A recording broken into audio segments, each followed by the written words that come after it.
Assalamualaikum warahmatullahi wabarakatuh. Innal hamdalillah nahmaduhu wa nasta'inuhu wa nastaghfiruh wa na'udzu billahi min shururi anfusina wa sayyiati a'malina. May yahdihillahu fala mudilla lahu wa may yudlil fala hadiya lahu. Ashhadu an la ilaha illallah wahdahu la syarika lahu wa ashhadu anna Muhammadan abduhu wa rasuluh. Allahumma salli ala Muhammad wa ala alihi wa ashabihi wa man tabi'ahum bi ihsanin ila yaumiddin. Ya ayyuhalladzina amanu taqullaha haqqa tuqatih wa la tamutunna illa wa antum muslimun. Ya ayyuhan nasu taqu rabbakumul ladzi khalaqakum min nafsin wahidah wa khalaqa minha zawjaha وبث منهما رجالا كثيرا ونساء واتقوا الله الذي تساءلون به والأرحام إن الله كان عليكم رقيبا يا أيها الذين آمنوا اتقوا الله وقولوا قولا سديدا يصلح لكم أعمالكم ويغفر لكم ذنوبكم ومن يطع الله ورسوله فقد فاز فوزا عظيما أما بعد فإن أصدق الحديث كتاب الله وخير الهدى هدى محمد صلى الله عليه وسلم وشر الأمور محدثاتها فإن كل محدثة بدعة وكل بدعة ضلالة وكل ضلالة في النار. Jamaah salat Jumat yang dirahmati oleh Allah Subhanahu wa taala, segala puji bagi Allah Subhanahu wa taala atas genap apa yang menjadi nikmat dari Allah Subhanahu wa taala kepada kita semua, sehingga Allah Subhanahu wa ta'ala kembali memberikan kemudahan dan kelancaran bagi kita semua untuk menunaikan apa yang menjadi kewajiban kita sebagai seorang hamba Allah Subhanahu wa ta'ala, untuk senantiasa beribadah kepada Allah Subhanahu wa ta'ala, mentauhidkan Allah Subhanahu wa ta'ala, dan melaksanakan kewajiban kita sebagai seorang muslim. Salawat serta salam semoga selalu tercurahkan kepada junjungan kita, teladan kita, yaitu Rasulullah sallallahu alaihi wasallam beserta keluarganya, para sahabatnya, dan orang-orang yang senantiasa berjalan di atas sunnahnya hingga hari kiamat. Jamaah salat Jumat yang dirahmati oleh Allah Subhanahu wa taala, dalam Sahih Muslim disebutkan dari hadis Usair bin Jabir radhiyallahu taala anhu bahwasanya Umar radhiyallahu taala anhu, setiap kemudian pasukan yang datang dari negeri Yaman datang menghampiri beliau, maka kemudian Umar bin Khattab radhiyallahu taala anhu senantiasa kemudian bertanya kepada setiap pasukan yang datang dari negeri Yaman ini, yaitu sebuah pertanyaan, afikum Uwais bin Amir al-Qarani, apakah di antara kalian ada seseorang yang bernama Uwais bin Amir al-Qarani? Demikian pertanyaan ini senantiasa kemudian beliau ulang-ulang kepada setiap pasukan yang datang dari negeri Yaman, sampai pada akhirnya kemudian beliau Umar radhiyallahu taala anhu bertemu dengan sosok yang bernama Uwais bin Amir al-Qarani. Orang ini mengatakan, ana Uwais bin Amir al-Qarani, saya adalah orang yang bernama Uwais bin Amir al-Qarani. Kemudian Umar radhiyallahu taala anhu bertanya, min qaranin thumma min qaranin thumma min Murad, apakah engkau adalah Uwais bin Amir al-Qarani yang berasal dari Murad kemudian juga berasal dari Qaran? Na'am, iya. Kemudian Umar radhiyallahu taala anhu kemudian kembali bertanya kepada Uwais bin Amir al-Qarani, afika barasun fabari'ta minhu illa mawdi'a dirhamin, apakah dulu engkau pernah ditimpa sebuah penyakit yang mana kemudian engkau berdoa kepada Allah Subhanahu wa taala, maka penyakit tersebut seluruhnya kemudian disembuhkan oleh Allah Subhanahu wa taala, kecuali satu bagian dari tubuh kamu yang semisal daripada satu logam dirham yang tersisa dari penyakit itu. Maka kemudian Uwais bin Amir al-Qarani mengatakan, iya. Kemudian Umar radhiyallahu taala anhu kembali bertanya kepada Uwais bin Amir al-Qarani, apakah engkau punya seorang ibu yang engkau kemudian berbakti kepada ibumu tersebut? Maka kata Uwais bin Amir al-Qarani, iya. Kemudian Umar bin Khattab radhiyallahu taala anhu menceritakan terkait tentang sabda Rasul sallallahu alaihi wasallam Sami'tu Rasulullah sallallahu alaihi wasallam yaqul, aku telah mendengar dari Rasul sallallahu alaihi wasallam bahwasanya beliau bersabda, akan datang kepada kalian seseorang bernama Uwais bin Amir Al-Qarani bersama dengan pasukan dari negeri Yaman, yang mana di antara ciri-cirinya adalah ia berasal dari Murad dan juga berasal dari Qaran. Yang di antara juga ciri-cirinya adalah bahwasanya Uwais bin Amir Al-Qarani ini dulu pernah ditimpa sebuah penyakit, kemudian ia berdoa kepada Allah Subhanahu wa taala agar disembuhkan penyakitnya tersebut. Yang tersisa dari penyakitnya itu adalah hanya sebesar 1 logam dirham. Kemudian Rasul sallallahu alaihi wasallam juga mengabarkan di antara ciri Uwais bin Amir Al-Qarani ini, yaitu Uwais bin Amir Al-Qarani ini punya seorang ibu, yang mana kemudian ia berbakti kepada ibunya tersebut.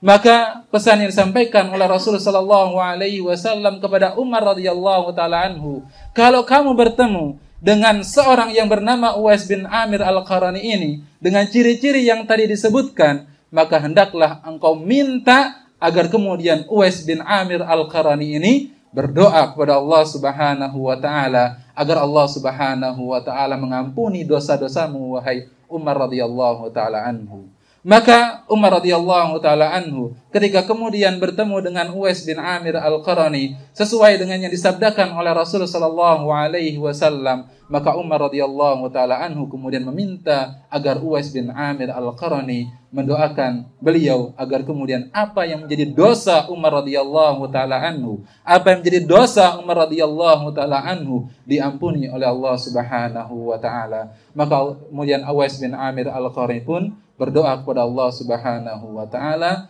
agar Allah Subhanahu wa taala mengampuni dosa-dosa Umar. Maka kemudian Allah Subhanahu wa taala pun kemudian mengijabah doa daripada Uwais bin Amir Al-Qarani, maka dosa-dosa dari Umar radhiyallahu taala anhu diampuni oleh Allah Subhanahu wa taala. Bahkan Umar radhiyallahu taala anhu kemudian memperkuat bagaimana sabda Rasul sallallahu alaihi wasallam, "Lau aqsama 'ala Allahi la abarrahu." Sosok Uwais bin Amir Al-Qarani ini, kalau seandainya kemudian ia bersumpah kepada Allah Subhanahu wa taala, kalau seandainya Uwais bin Amir Al-Qarani ini berdoa kepada Allah Subhanahu wa taala, la abarrahu, maka niscaya setiap doa yang dipanjatkan oleh Uwais bin Amir Al-Qarani ini akan kemudian diijabah langsung oleh Allah Subhanahu wa taala.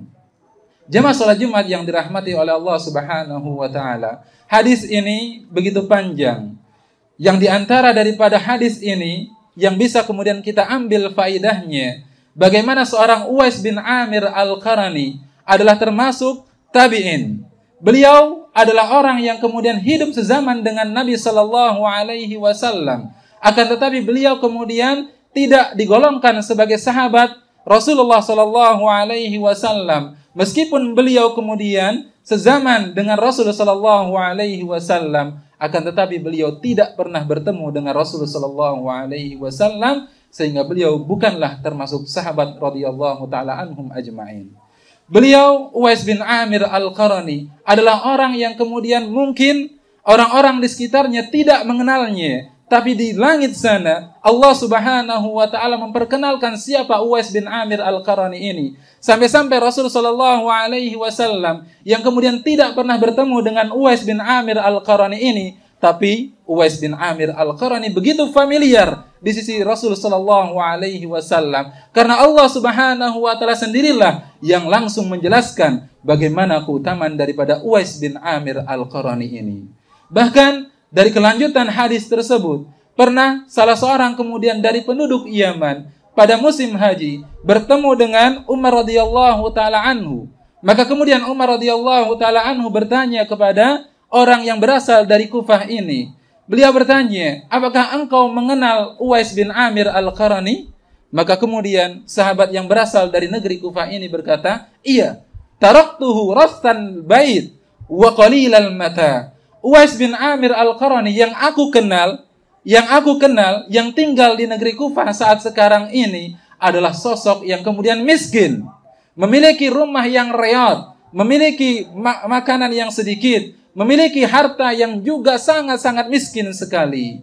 Maka kemudian kata Umar radhiyallahu taala anhu, maka beliau kemudian menceritakan bagaimana keutamaan yang disebutkan oleh Rasul sallallahu alaihi wasallam terkait tentang siapa sebenarnya sosok daripada Uwais bin Amir Al-Qarani ini. Maka ketika kemudian pemuda ini mengetahui begitu luar biasanya keutamaan daripada Uwais bin Amir Al-Qarani ini, maka kemudian beliau pergi mendatangi Uwais bin Amir Al-Qarani. Kemudian sama seperti yang dilakukan oleh Umar radhiyallahu taala anhu, maka kemudian orang dari negeri Kufah ini meminta kepada Uwais bin Amir Al-Qarani untuk kemudian berdoa kepada Allah Subhanahu wa taala agar Allah Subhanahu wa taala mengampuni segala apa yang menjadi dosa-dosanya. Maka Uwais bin Amir Al-Qarani pun kemudian mendoakan orang tersebut agar kemudian Allah Subhanahu wa taala mengampuni apa yang menjadi dosa-dosanya. Uwais bin Amir Al-Qarani adalah merupakan teladan bagi kita semua. Beliau bukanlah orang yang kemudian dari sisi jabatan, dari sisi kedudukan lebih tinggi dibandingkan orang-orang yang hidup pada zamannya.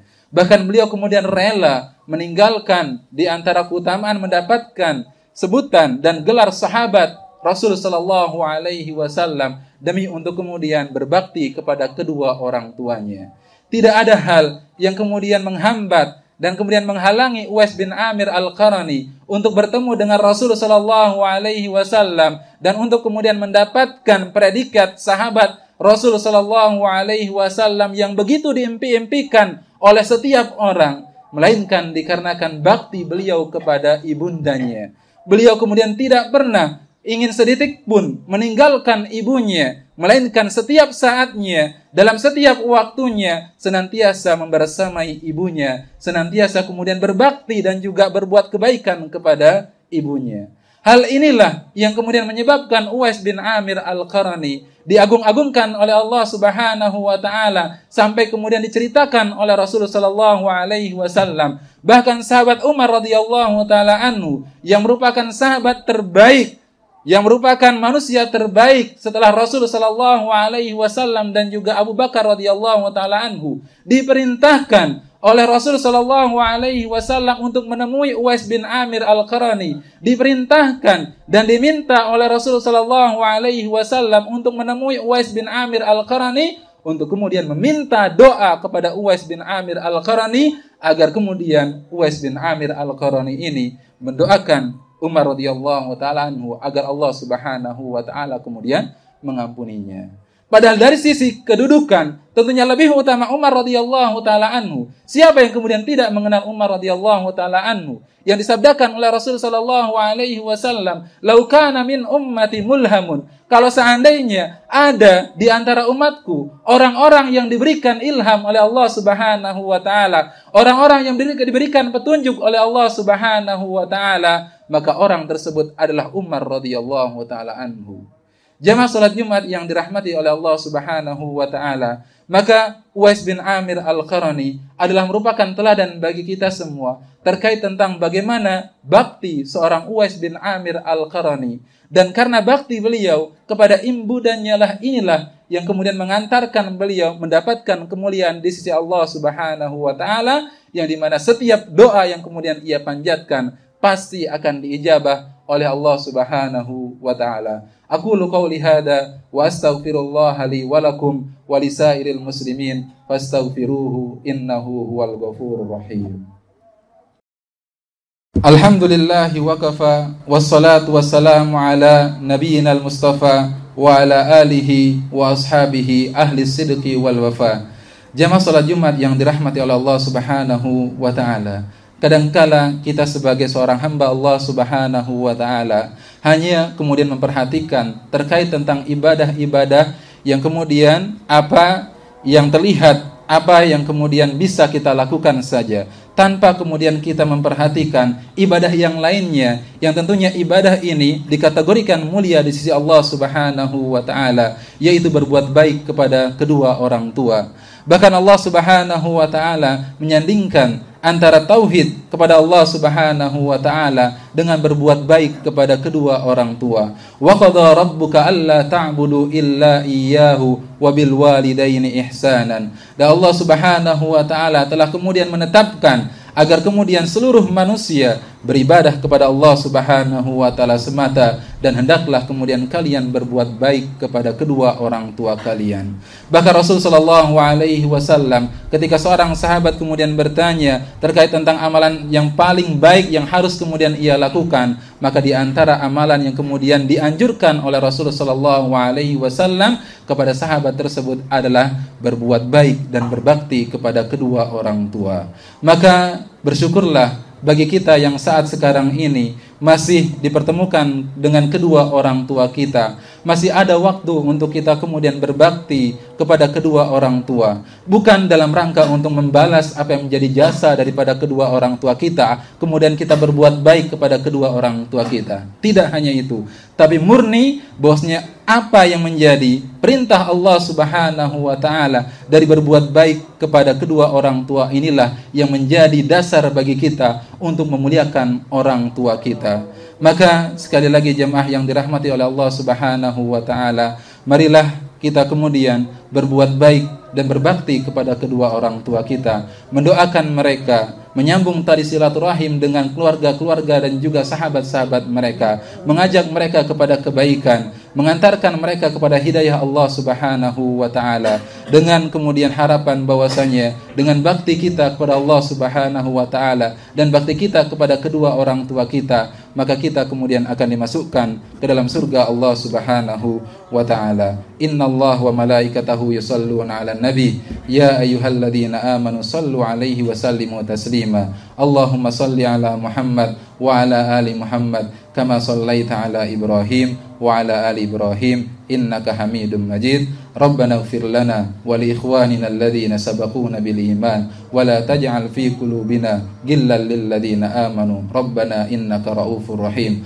Allahumma aslih wulata umurina wahdihim wa waffiqhum lima tuhibbuhu wa tardah. Rabbana ighfir lana wa liwalidina warhamhuma kama rabbawna shaghira. Rabbana atina fid dunya hasanah wa fil akhirati hasanah wa qina adzabannar. Walhamdulillahi rabbil alamin. Tsumma aqimus shalah.